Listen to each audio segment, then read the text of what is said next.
अस्सलाम वालेकुम स्टूडेंट्स। इंशाल्लाह अभी हम एंटी फंगल ड्रग के सेकंड पार्ट पढ़ेंगे, ठीक है। तो फर्स्ट पार्ट में हमने मतलब उसकी जो इंट्रोडक्शन था और एक ड्रग्स था जो कि सेल मेम्ब्रेन की इनहिबिशन के लिए, ठीक है, जो एम्पेट्रेक्सिन बी और नेस्टीन, ठीक है। तो ये ड्रग्स हमने पढ़ लिए फर्स्ट पार्ट में। अगर आपने नहीं देखो तो लाजमी देखें, ठीक है। फिर हम कि हमने ये सीरीज़ स्टार्ट किया हुआ है फार्माकोलॉजी के, ठीक है। तो ये सेकंड पार्ट है एंटीफंगल में। तो एर्गोस्ट्रोल सिंथेसिस इनहिबिटर वो कौन से है? वो हमारे पास एजोलोल होती है, ठीक है। तो ग्रुप ऑफ सिंथेटिक पंगोस्टैटिक, ठीक है। तो पंगोस्टैटिक एंड पंगोसाइडल, तो ये याद रखें कि जो एजोलोल होती है तो एजोलोल दोनों है, पंगोस्टैटिक भी है और पंगोसाइडल भी है, ठीक है। Agent with a broad spectrum of activity, और ये ब्रॉड स्पेक्ट्रम एक्टिविटी पे काम कराते हैं, ठीक है। Azoles are made up of two different classes of drugs, ठीक है। तो आपको पता है कि जो एजोलोल होती है ना, तो ये two different class of drugs है उसमें। एक हमारे पास एमेडाजोल होती है और फिर ट्राइजोल हो जो है ये होती है, ठीक है। तो all these drugs have similar mechanism of action and spectra of activity. Their pharmacokinetic and therapeutic use very significantly. देखिए हमारे पास क्या होते हैं कि इसकी सिमिलर मैकेनिज़्म है, ठीक है, लेकिन उसकी जो क्या है कि एक्शन होती है, एक्शन स्पेक्ट्रा क्या है कि फार्माकोकाइनेटिक थेरेपी ये मुख्तलिफ है और सिग्निफिकेंट है, वेरी इम्पोर्टेंस है, ठीक है। तो ये आगे आता है। तो देखिए इसमें जो एजोलोल कंपाउंड होते हैं, तो एजोलोल आपको पता है कि ये हमारे पास क्या होते हैं कि एर्गोस्ट्रोल जो कि सेल मेम्ब्रेन के मेन कंपोनेंट है, जिस ताकि सेल मेम्ब्रेन बनाने के लिए एर्गोस्ट्रोल चाहिए होती है, ठीक है, फंगस में। तो ये एजोलोल हम उस एर्गोस्ट्रोल को ख़त्म करने के लिए यूज़ कराते हैं, ठीक है। तो उसमें मुख्तलिफ़ किस्म के ड्रग्स है। एक की ट्राइजोल होती है। तो ट्राइजोल में हमारे पास की वर्कीकोनाजोल है, एट्राकोनाजोल है, अपूसाकोनाजोल है और प्लूकोनाजोल है। और इसी तरीके से जो एमिडाजोल होती है, एमिडाजोल में हमारे पास जो सिस्टमिक है वो कीटाकोनाजोल है, और जो मतलब टॉपिकल होती है तो क्लैट्रिमाजोल है, ऑक्सीकोनाजोल है, मेकोकोनाजोल है, इकोकोनाजोल है और ब्यूटोकोनाजोल है, ठीक है। तो ये सब जो है ये टॉपिकल के ड्रग्स है, ठीक है। तो ये इसी तरीके से आपने याद रखना है, ठीक है। तो एजोलोल मैकेनिज्म ऑफ एक्शन यही है कि इनहिबिट द फंगल क्रोमोस जो साइटोक्रोम फी 450 एंजाइम होती है, मीन डीमाइथिलेज, ठीक है। डीमाइथिलेज हमारे पास नेम है उस एंजाइम की, ठीक है, जो कि साइटोक्रोम पी जो 450 एंजाइम है उसको इनहिबिट करते हैं, ठीक है। तो वो क्या कराते हैं, which is responsible for converting lanosterol to the ergosterol. तो लेंसोस्पिरोल हमारे पास प्रिकर्सर होती है किस चीज़ के, एर्गोस्ट्रोल की। तो एर्गोस्ट्रोल मतलब बनाने से पहले लेंसोस्पिरोल होती है। तो इस दोनों के दरमियान ये हम यूज़ करते हैं ताकि एर्गोस्ट्रोल की सिंथेसिस ना किया जाए, ठीक है। तो लेंसोस्पिरोल एंड 14 अल्फा डी माइथाइलेज जो 450 एंजाइम होती, ठीक है। तो ये हम यूज़ कर लेते हैं। जब ये हम यूज़ कर लेते हैं ना, तो फिर कन्वर्जन स्टॉप होती है और ये लेंसोस्पिरोल एर्गोस्ट्रोल में कन्वर्ट नहीं होती, ठीक है। फिर आते हैं कि जो एमेडाजोल होती है, तो एमेडाजोल में इंक्लूड कीटोकोनाजोल, मीकोकोनाजोल, जो क्लोट्राइमाजोल होती है, ठीक है। तो ये हमारे पास जो क्या है टॉपिकल ड्रग्स है, ठीक है, किसके, एमेडाजोल ग्रुप के, ठीक है। तो they lack selectivity, they inhibit human gonadal and steroidal synthesis leading to decrease testosterone and cortisol production. देखिए कि जो एमिडाजोल की ग्रुप होती है ना, तो वो हम ज़्यादातर उसकी सेलेक्टिविटी नहीं करते, क्योंकि ये ह्यूमन में एक बड़ी प्रॉब्लम को क्रिएट करते हैं। मतलब उसकी जो गोनोडल फंक्शन थी, ठीक है, उसको स्टॉप करती है, ठीक है। और इस तरीके से हम क्या कराते हैं कि ये जो टेस्टोस्टेरोन प्रोडक्शन थी वो उसको कम कराते, ठीक है। Also inhibit human P450 hepatic enzyme, ठीक है। तो ये क्या कराते हैं, ये हेपेटिक एंजाइम को भी स्टॉप कराते हैं, समझ गए स्टूडेंट। फिर क्या है कि जो कीटोकोनाजोल होती है, तो कीटोकोनाजोल विल एब्जॉर्ब ओरली होती है, ठीक है। और ये ओरली उसकी जो बायो अवेलेबिलिटी है is decrease with antacid H2 blocker and proton pump inhibitor and food, ठीक है। जब कीटोकोनाजोल हम एंटासिड या कोई भी GIT जितने भी ड्रग्स है, ठीक है, beta blocker proton pump inhibitor, उसको जो है क्या कराते हैं, जब उसके साथ हम ले लेते हैं तो उसकी बायोअवेलेबिलिटी ख़राब होती है, कम होती है, ठीक है, कीटोकोनाजोल के। और जब cola drink improve absorption in patient with achlorhydria, तो जब हम क्या कर लेते हैं, ठीक है, तो जब हम ये यूज़ करते हैं with the presence of Cola drinks, ठीक है, तो ये इसकी एब्जॉर्प्शन इम्प्रूव होती है, ठीक है। और half life increase with the dose, ठीक है। तो इसकी जो हाफ लाइफ होती है, तो ये फंगल जो ड्रग होती है इसमें मोस्ट जो होती है इम्पोर्टेंस हर ड्रग्स की जो लाइफ स्टाइल होती है, ठीक है, या लाइफ मतलब हाफ लाइफ होती है, ठीक है। तो जो उसकी ज़िंदगी गुजारने की जो पैटर्न थी ना, तो वो क्या हो जाती है 7 to 8 आवर है। Inactivate in liver inactivate in bile faeces urine does not cross BBB। तो याद रखें कि ये जो कीटोकोनाजोल होती है ये BBB को क्रॉस नहीं कराते हैं, समझ गए। और ये पीसीज और यूरिन वगैरह इस चीज़ों में एक्सक्रीट होती है, समझ गए। तो 2-3 बातें ये आपने याद रखना है, ठीक है। फिर जो कीटोकोनाजोल क्लिनिकल यूज होती है, तो use topically and systemically oral route only to treat, ठीक है। तो ये MCQs के लिए याद रखें कि जो कीटोकोनाजोल है तो टॉपिकली या सिस्टेमिकली ओरली, ठीक है, मतलब ये हम बदन पे भी यही लगा सकते हैं टॉपिकली या सिस्टेमिक भी देते हैं, और ओरल रूट ओनली, ठीक है। लेकिन बाज़ औक़ात जो है ये ओनली ओरल रूट पे देते हैं, ठीक है। तो ट्रीट कराते हैं हम लोग मुख्तलिफ क्या है कि ओरल वेजाइनल कंडियासिस के लिए और डर्मेटोपाइटोसिस के लिए और सिस्टेमिक माइकोसिस के लिए। तो ये तीनों चीज़ों के लिए जो ड्रग्स यूज़ होती है वो इसका नाम क्या है, कीटोकोनाजोल, ठीक है, कीटोकोनाजोल। फिर है कीटोकोनाजोल एडवर्स इफेक्ट होती है, तो नोजिया वोमिटिंग और एनोरेक्सिया, ठीक है। हेपेटोसाइटस होती है, ठीक है। तो हेपेटोटॉक्सिक जो होती है जो लिवर की सेल होती है वो टॉक्सिसिटी काज कराते हैं। तो इनहिबिशन या इनहिबिट ह्यूमन P50 जो एंजाइम है 450, ठीक है। फिर इनहिबिट एड्रिनल ग्लैंड, ठीक है,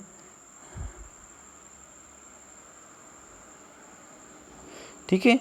तो फिर क्या कराते हैं कि ये इनहिबिट करते हैं एड्रिनल जो गोनोडल स्टेरॉइड होती है, ठीक है। मेंस्ट्रुअल इरेगुलरिटी आती है इसकी वजह से जब हम कीटोकोनाजोल यूज़ करते हैं, या उसकी जो डिज़ायर होती है सेक्स होने की वो ख़त्म हो जाती है, इम्पोर्टेंस होती है, इम्पोर्टेंस भी ख़त्म करा देती है, ठीक है। और गायनोमेस्टीशिया इन मेल, तो याद रखें कि गायनोमेस्टीशिया जो है ये मेल में मतलब कौन सी डिजीज़ में हो सकती है, तो ये ठीक है। तो गायनोमेस्टीशिया इन मेल जो होती है इन उसकी जो ब्रेस्ट की इन्वायरमेंट होती है वो उसकी एडवर्स इफेक्ट है कीटोकोनाजोल की। फिर ट्राइजोल जो होती है, तो ट्राइजोल को तो आपको पता है कि ये दूसरी क्या है कि ड्रग्स के ग्रुप है, उसमें जो है प्लूसोकोनाजोल, एट्राकोनाजोल, वर्कीकोनाजोल, दे आर सेलेक्टिव, ठीक है। तो ये जो 4 ड्रग्स है ये हमारे पास क्या है, ये सेलेक्टिव होती है, मतलब ये हम यूज़ कराते हैं।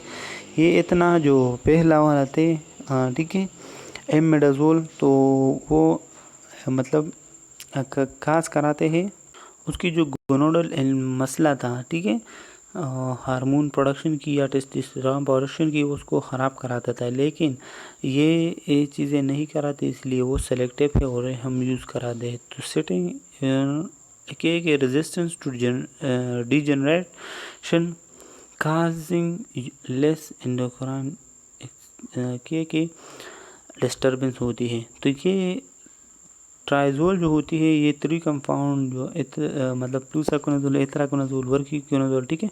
तो ये मतलब हम यूज़ कराते हैं और ये कम से कम जो है वो अपनी जो इम्यून सिस्टम, एंडोक्राइन सिस्टम होती है उसमें डिस्टर्बेंस क्रिएट कर लेती है, ठीक है। तो एथराकोनाजोल जो होती है लेक एंडोक्राइन साइड इफ़ेक्ट करा देते हैं, ठीक है।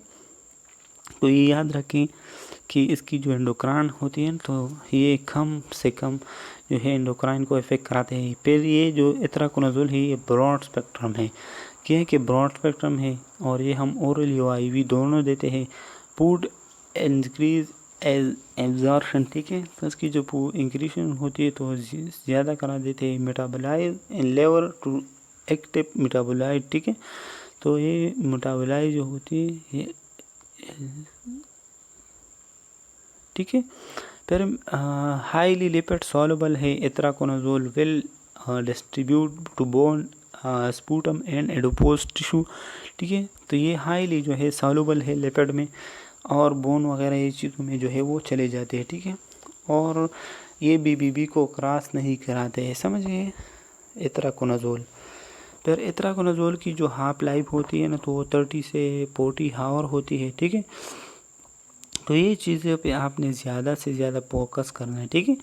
तो अगर हम जो एथराकोनाजोल है जो ब्रॉड स्पेक्ट्रम पे काम करती है, ठीक है। तो हाफ लाइफ 30 से 40 आवर है और क्लिनिकल यूज़ के लिए हम ओरली डर्मेटोपाइटोस यानी वाल्व वेजाइनल एकेंडियासिस के लिए यूज़ करते हैं और आईवी ओनली मतलब intravenously as a serious infection के लिए जो है वो यूज़ कराते हैं। जो ड्रग्स है हमारे पास, ठीक है, एथराकोनाजोल और इफेक्टिव इन एयर सिचुएटेड क्या कि ठीक है। फिर आते हैं कि जो साइड इफ़ेक्ट्स होती है एथराकोनाजोल के, तो वो हमारे पास नाजिया है, वोमिटिंग है, हाइपोकैलेमिया है, हाइपरटेंशन है, एडिमा है एंड ये ठीक है, नाजिया, वोमिटिंग और ये सब चीज़ें आती है साइड इफ़ेक्ट में, ठीक है, ठीक है। फिर दूसरी जो ड्रग्स है वो फ्लूसाकोनाजोल है, ठीक है। तो ये भी हमारे पास के ट्राइमोजोल की जो कंपाउंड की ड्रग्स है, ठीक है। और मेनली इसका मेन फंक्शन क्या होती है, मेन फंक्शन उसकी एर्गोस्ट्रोल सिंथेसिस इनहिबिटर है, ठीक है। तो वाटर सॉल्युबल है, ठीक है, completely absorb from the GIT और ये जीआईटी में एब्जॉर्ब होती है फ्लूसाकोनाजोल, ठीक है। और इसकी जो अवेलेबिलिटी होती है, ठीक है, तो excellent after the oral administration, ठीक है। तो जब वो ओरली जो है इंजर्ट कराते हैं तो उसकी अवेलेबिलिटी, बायो अवेलेबिलिटी क्या है कि एक्सेलेंट होती है, ठीक है। फिर bio availability is not affected by food, guest या पीच, ठीक है। तो जो पहले था, ठीक है, एथराकोनाजोल वो H2 रिसेप्टर ब्लॉकर और पीपीआई और ये फूड्स वगैरह इसकी वजह से उसकी मसला हो सकती है बायो अवेलेबिलिटी में। लेकिन ये जो फ्लूसाकोनाजोल है ये किस चीज़ पे भी इफ़ेक्ट नहीं कराते हैं, ठीक है, उसकी बायो अवेलेबिलिटी पे कोई भी चीज़ पड़ना मतलब कार नहीं कराते, ठीक है। फिर concentrated in plasma is the same by oral or IV routes, ठीक है। तो ये प्लाज्मा की कंसनट्रेशन सेम होती है जब वो हम ओरल पे या आईवी पे उसको दे देता है, ठीक है। तो has the least effect to hepatic enzyme जो होती है, तो हेपेटिक एंजाइम पे कम से कम जो इफेक्ट कराते ना, ठीक है। तो ये फ्लूसाकोनाजोल होती है, ठीक है। मतलब उसकी लेवर की जो मतलब सेल होती है, एंजाइम होती है, ठीक है, तो उस पर कम इफेक्ट होती है, ठीक है। फिर फ्लूसाकोनाजोल में जो है drugs interaction with less common, ठीक है। तो इसकी ड्रग्स की इंटरेक्शन कम होती है BBB जो है वेल पेनिट्रेटेड होती है, और जो पहले इत्राकोनाज़ोल था वो जो है पूरली मतलब ये BBB को क्रॉस नहीं कराता था, ठीक है। और फिर आते हैं इसकी जो इज़ द ड्रग्स चॉइस आप क्रिप्टोकोकल मेनिंजाइटिस। तो ये याद रखें कि जो क्या है, फ्लूसाकोनाज़ोल है। तो फ्लूसाकोनाज़ोल का ड्रग आप चॉइस जो है वो क्रिप्टोकोकल मेनिंजाइटिस है। तो ये है एमसीक्यूज के लिए, बस ये याद रखें, ठीक है, कि ड्रग आप चॉइस जो है फ्लूसाकोनाज़ोल के लिए कौन सा है। तो हमारे पास cryptococcal meningitis safely given in patient receiving bone marrow transplant reducing fungal infection, ठीक है। तो ये मोस्टली जो रिसीव कराते हैं ना वो जो फ्लूसाकोनाज़ोल होती है। तो जब एक पर्सन क्या होती है कि बोन मेरो ट्रांसप्लांटेशन करा देती है, फिर उसको क्या रहते थे, फंगल इन्फेक्शन की चांसेस ज़्यादा होती है। तो ये फ्लूसाकोनाज़ोल इंजेक्शन लगा देते हैं और उस फंगल इन्फेक्शन की चांसेस ख़त्म के बराबर होती है, ठीक है। एक्सक्रीट जो है मेनली थ्रू किडनी, और एक किडनी के ज़रिए जो है वो क्या होती है, ट्रांसमिट होती है, मतलब एक्सक्रीट होती है। उसकी जो 25 to 30 हावर्स होती है जी। फिर हमारे पास आते हैं कि 25 to 30 मतलब 20 to 25 to 30 हाँ जो हावर होती है उसकी हाफ लाइफ होती है, ये याद रखें। फिर कि resistance is not a problem, और उसकी जो रेजिस्टेंस होती है वो मतलब इतना रेजिस्टेंस उसकी नहीं है, ठीक है, इसलिए उसने resistance is not a problem लिखा हुआ है। फिर क्लिनिकल यूज़ के लिए कंडिएसिस के लिए मतलब यूज़ कराते हैं। फिर is effective in all form of cutaneous candidiasis, ठीक है। तो क्यूटेनियस कंडिएसिस के लिए भी जो है वो यूज़ कराते हैं, ठीक है। फिर क्रिप्टोकोकस मेनिंजाइटिस मीन ये तो आपको पता है कि फ्लूसाकोनाज़ोल की जो ड्रग आप चॉइस होती है वो क्या है कि क्रिप्टोकोकस मेनिंजाइटिस, ठीक है। और ये है टोप्लाज्मोसिस, ब्लास्टोमोसिस एंड रिंगवर्म, ये चीज़ें ये सब जो है स्किन पे एबनॉर्मल साइज़ में जो है ये इन्फेक्शन हो जाती है, ठीक है। और हम हाँ जो है वो उसकी इरेडिकेशन में ये ड्रग यूज़ कराते हैं, ठीक है। फिर उसकी जो साइड इफ़ेक्ट होती है, ठीक है, किस चीज़ के, फ्लूसाकोनाज़ोल की।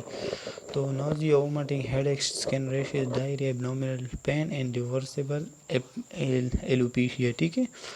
और हेपेटिक फेलियर में लीड टू डेथ, ठीक है। और उसकी वजह से जब हेपेटिक की एंजाइम जो है वो ज़्यादा हो जाते तो ये लीड कराते और वो डेथ करवाते।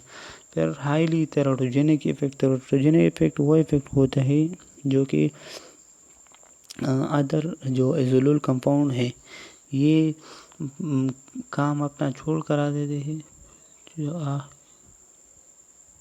ठीक है। तो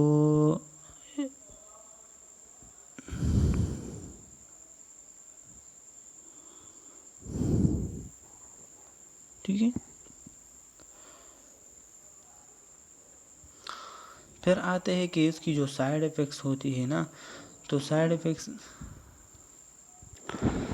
फिर आते हैं इनहिबिशन ऑफ लेंजोस्पिरोल सिंथेसिस टर्बाफानाइम, ठीक है। तो लेंजोस्पिरोल सिंथेसिस जो है उसको इनहिबिट करने के लिए जो ड्रग यूज़ होते हैं उसको हम टर्बाफानाइम कहेंगे। उसकी जो मैकेनिज्म ऑफ एक्शन है तो इट इनहिबिट्स इक्विवेलेंस एपोसोडिडेज, ठीक है, एपोऑक्सीडेज, ठीक है। तो equivalence epoxidase thus blocking the biosynthesis of ergosterol, ठीक है। तो is essential component of the fungal cell membrane. तो एर्गोस्ट्रोल मेन फंक्शंस जो सेल मेम्ब्रेन है फंगस के, ठीक है। तो फिर ये क्या कराते हैं, इनहिबिट करवाते हैं ये इक्विवेलेंस एपोऑक्सीडेज जो एंजाइम है ये ब्लॉक करते हैं किस चीज़, इसकी प्रोडक्शन की, ठीक है। फिर क्या है कि this inhibition also result in an accumulation of equivalence result in a cell death and fungal cell. Cell के अंदर जो है जब ज़्यादा मतलब सेल अक्यूमुलेट हो जाती है तो फिर ये टॉक्सिक बन जाती है, और टॉक्सिक के जो है उसके बाद क्या होती है, वो सेल ख़त्म हो जाती है। तो ये है जो सिक्विवेलेंस हिपो ऑक्सीडेज एंजाइम है, ठीक है। तो ये हमारे पास क्या है,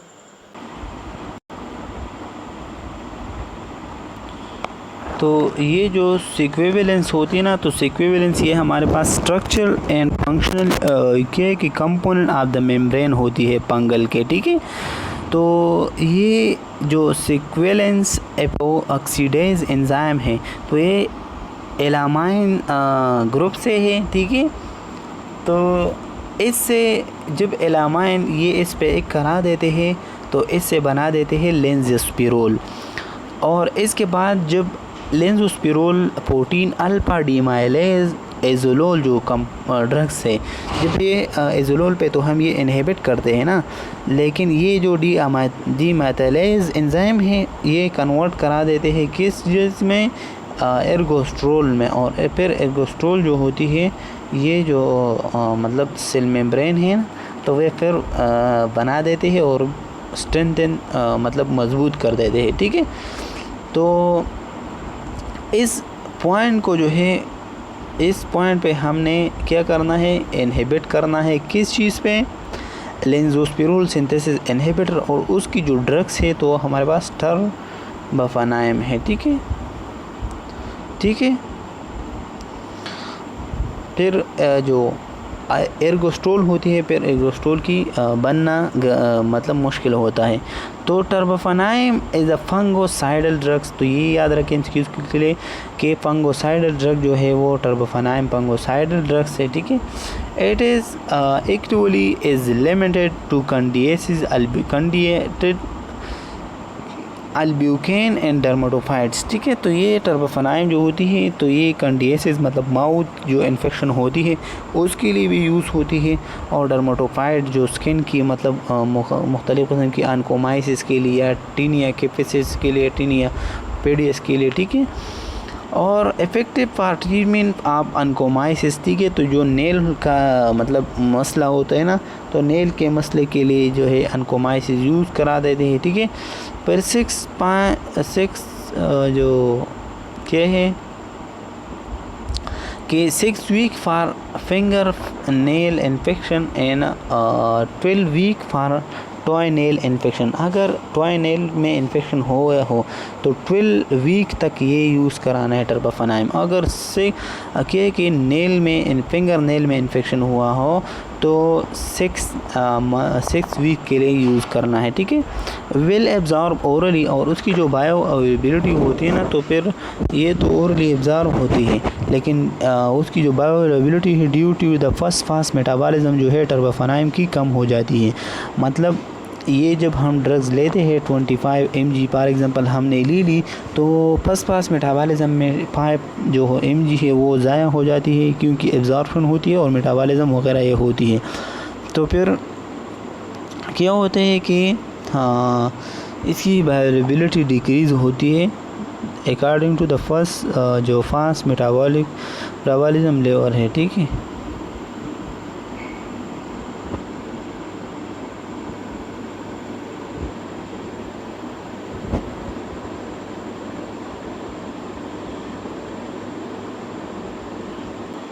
तो फिर उसकी जो थेराप्यूटिक यूज़ के लिए हम यूज़ करते हैं ना, तो it is a fungicidal and drugs of choice treating with the dermatophytes and especially to uncompromised fungal infection in nail।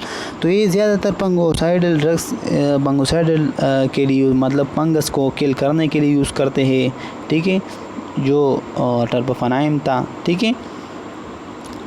और उसकी जो मतलब चॉइसिंग थी, ड्रग ऑफ चॉइस थी ट्रीटिंग करने के लिए तो डर्मेटोफाइट्स थी, ठीक है। स्पेशली जो नेल की जब इन्फेक्शन हो जाती है, ठीक है, तो ऑन्कोमाइसिस जो होती है ये नेल इन्फेक्शन के लिए यूज़ होती है। फिर it is better tolerated required shorter duration of therapy and is more effective than either itraconazole and ग्रेसोपिलेविन। तो इत्राकोनाजोल और ग्लेसोपिलेविन से ये जो कीट क्या है कि टर्बफेनाइम है वो बहुत ज़्यादा जो है वो क्या है इम्पोर्टेंस और ये यूज़ होती है ना। फिर इसकी जो एडवर्स इफ़ेक्ट होती है, तो the drugs is well tolerated with a low incident of intestinal distress. तो ठीक है, तो ये जीआरटी को डिप्रेस करा देती है और हेडेक, रैशेस वगैरह बॉडी पे लेके आते हैं कंटे। उस ये प्रेगनेंसी में क्या है कि कंट्रा इंडिकेटेड, ठीक है। तो ये इसलिए तो ये था हमारे पास जो सेकंड नंबर पार्ट, और हम कोशिश करेंगे कि थर्ड पार्ट में जो है ये फंगल की जो ड्रग्स थी वो ख़त्म करेंगे, ठीक है। तो इंशाल्लाह ये सेकंड पार्ट है, थर्ड पार्ट ज़रूर देखिए। खुदा हाफ़िज़, अपना ख्याल रखिए।